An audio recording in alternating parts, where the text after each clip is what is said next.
The Grateful Pheasant. During the Joseon Dynasty, there was a young man surnamed Kim in the Yangdong region of Gangwon Province who was second to none in archery.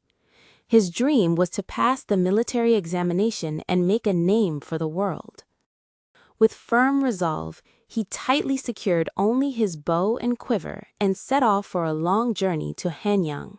After walking for several days, his steps entered the path of a rugged red mountain called Jeogaksan in the land of Wonju. Phew, I must cross this treacherous Jeogaksan before the sun sets. If the mountain is deep, I'll easily lose my way once night falls. As the young man hurried along, a strange sound reached his ears, a faint moan, as if an animal was in pain. He stopped and approached the base of a dense tree where the sound came from and was startled. A giant snake as large as a house was tightly coiled around two pheasants. The pheasants fluttered desperately, as if their breath would stop at any moment. But the snake's strong coils slowly tightened around their necks. Oh, look at that. The snake is trying to swallow the pheasant couple whole. Look at those pitiful eyes. If I leave them, those poor things won't even leave bones.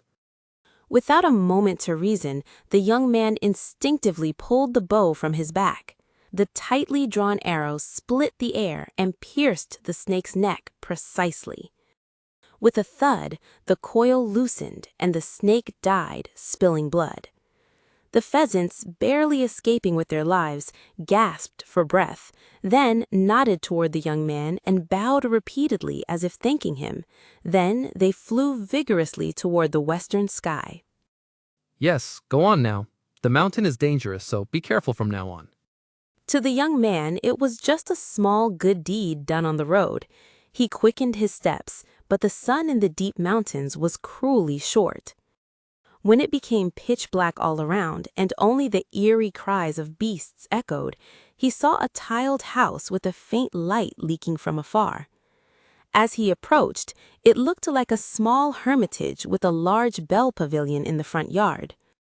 When the young man knocked on the door, a modest but beautiful woman came out holding a lamp. I apologize for the late hour. I am a traveler heading to Hanyang for the civil service exam, and I lost my way in the mountains. Might I stay for the night? The woman silently nodded and led the young man to a cozy room across from the reception hall. Exhausted from walking the mountain paths all day, he had no strength left to question how a young woman could live alone in these remote mountains. As soon as he lay down, he fell into a deep sleep. Some time passed. I can't breathe. The young man snapped his eyes open from an immense pressure crushing his chest. He couldn't breathe. In his startled eyes was a giant female snake identical to the one he had shot with an arrow during the day. Its cold, smooth scales were tightly coiled around his entire body. What is this? Who are you, and why are you... You wretch! Did you think you could sleep comfortably with both legs stretched out after daring to kill my husband? The metallic voice erupted from the snake's hideous mouth. The young man felt a chill run down his spine as the face of the snake from earlier and the woman who had welcomed him overlapped. Then the snake I shot during the day, you mean the woman from earlier? Yes, we were merely hunting because we were hungry. The strong preying on the weak is the law of this deep mountain, an unchangeable rule of nature. How dare you, a human, interfere and take my husband's life? I felt pity for the weak animals being eaten and wanted to save them. Pity? With your arrogant standard, you decide who lives and who dies?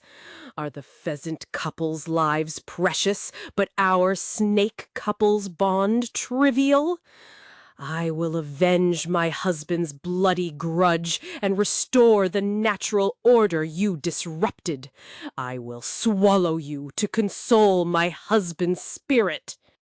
Just as the snake opened its mouth wide to swallow the young man's head, a heavy and majestic sound tore through the pitch-black darkness and echoed through the mountain. The snake's movement stopped abruptly. The grand bell rang again. In the deep, uninhabited mountain hermitage, the bell was ringing by itself, with no one to strike it. The snake's red eyes trembled violently. "The bell sound in the deep mountains is heaven? Is nature trying to save you?"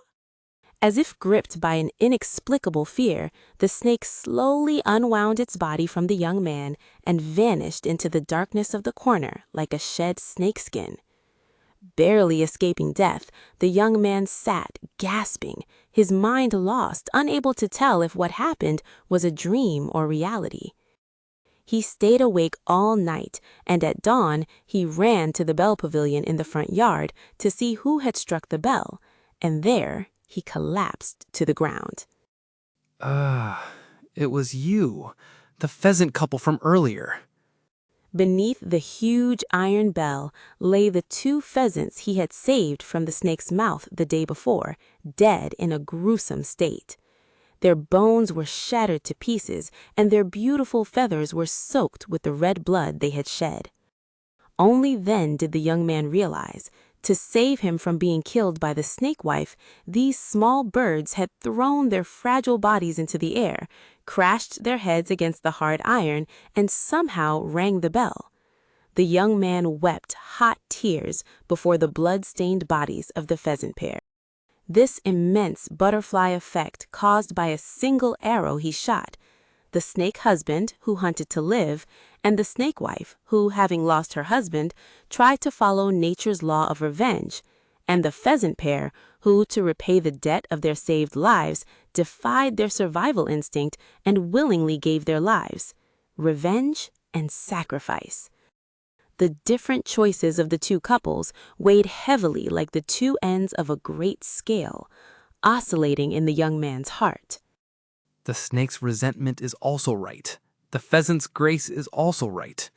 And this cruel law where life takes life, such a noble will to repay grace by giving up one's life coexists.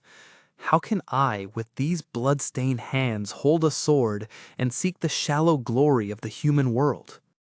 The young man forever stopped his steps toward Hanyang. He buried the pheasant pair gently in a sunny spot, and to console the noble sacrifice of the pheasants, the spirit of the snake husband he had killed, and the lonely snake wife's sorrow, he shaved his head and became a monk.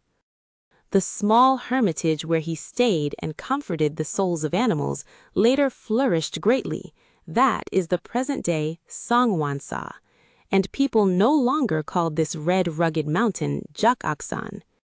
To honor the pheasant that gave its life to repay grace, they used the character Chi and named it Chiaksan. Even now, the conflicting hearts of the creatures that shone amidst nature's cruel law quietly ask us, through the bell sound of Songwonsa on Chiaksan, where is your scale tipping now? If you enjoyed the story, please like and subscribe. I will return with another interesting Korean folktale.